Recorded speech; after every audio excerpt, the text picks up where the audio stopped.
Nobody cares about this iPhone. This iPhone has been out for not very long, but it seems that nobody cares. Let's find out what iPhone this is and why people don't seem to care too much.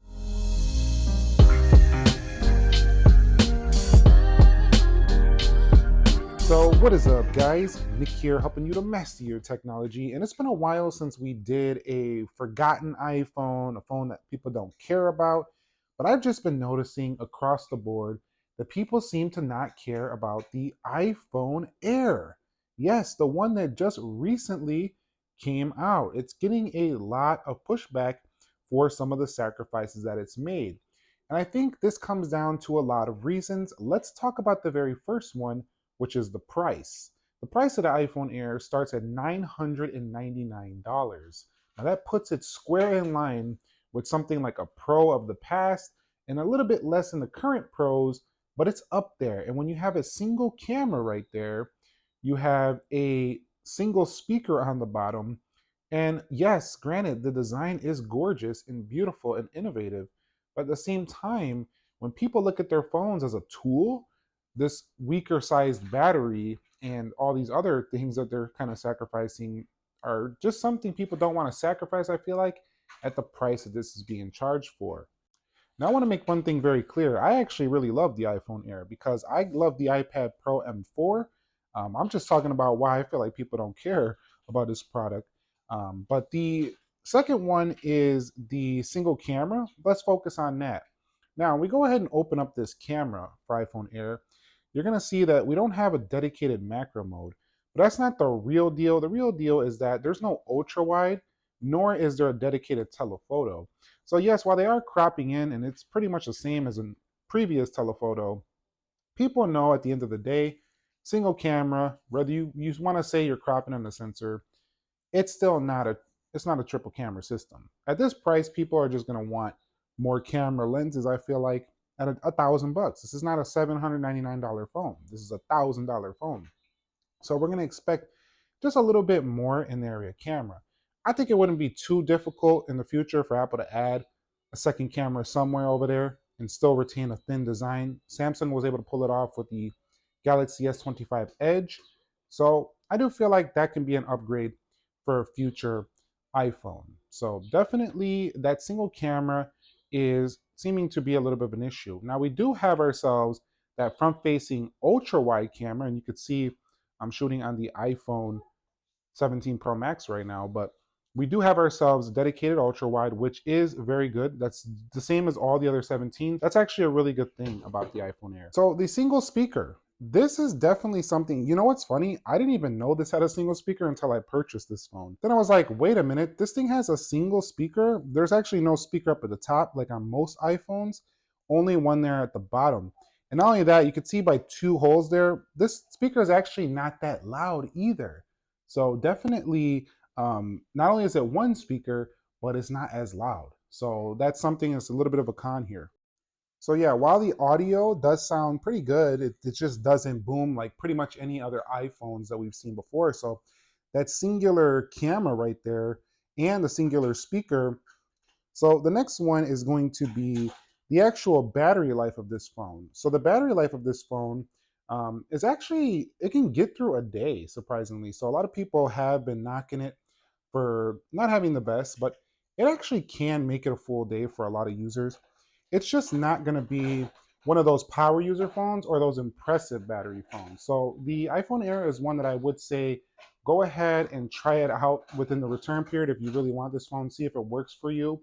And if it doesn't, you might want to go ahead and consider one of the other models. But for me, it's kind of one of those phones like the older 10s Max or whatever. Like they get through the day, but they don't like overly impress and stuff of that sort. So, but still, it's kind of impressive that they were able to get a full day of battery with that thin of a design right there. Now you can see all the smudges on here, but I do quite like the space black version of this because the camera plateau here with its all housing all its components is rather shiny and complements the back of this phone nicely. And I do like the titanium frame. To me, it looks a little bit more premium than the other soft aluminum iPhone. So I do like that this one is titanium. I think a lot of people don't care about this phone factor right here. Thin doesn't weigh battery and functionality. So while Apple does have like this obsession with thinness in a lot of the products, and it makes a lot of sense. You know, you want a phone that's light and thin, you want an iPad that's light and thin.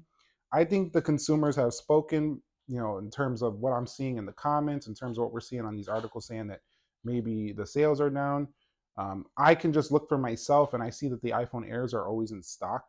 So I'm trying to find a 17 Pro Max in silver just yesterday. The Air is just everywhere. So that's an indication that this phone is probably not selling the best. But the phone itself, I think its thin factor is its standout feature, but it's not a feature that the generally what I'm seeing people seem to care about. People say that's neat. I've showed people this phone. They say, "Oh, that's nice. That's neat." But then at the same time, they're like, "You know what? I want my cameras. I want my long battery. I'm okay. I don't need all that thinness. I need other things in my phone." So I think the functionality, what I'm trying to say, has outweighed the thin factor on the iPhone Air. But it is nice to see it, and I do think that people would adopt this more if it had less sacrifices. One thing I do like about the iPhone Air is the front display is 6.5 inches. It's a pretty good balance between size and comfort, but not too small, not too big. It's kind of like the older 10s Max, 11 Pro Max, but with a much thinner body. So that feels nice. But at the same time, when somebody looks at this on the front, they still see the dynamic island. It's kind of hard to tell that this is the iPhone Air just from the front. It just has that same look, especially on the space black model. You could tell with the other models because they have a distinct color.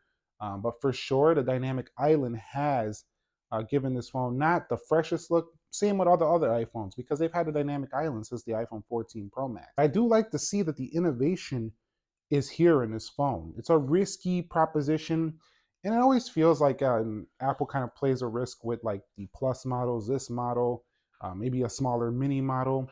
Um, you know, I think about a mini too. Like if they were to take the iPhone Air's design and drop it into a mini format, let me know if you'd like to see an iPhone mini-like design with the iPhone Air's form factor. And before we wrap it up, this one actually is going to have probably a lower resale value down the line. So in the future, we probably are not going to see it do quite as well on the resale market either. So I think that could play into this factor as well, but it's probably something a lot of people don't think about.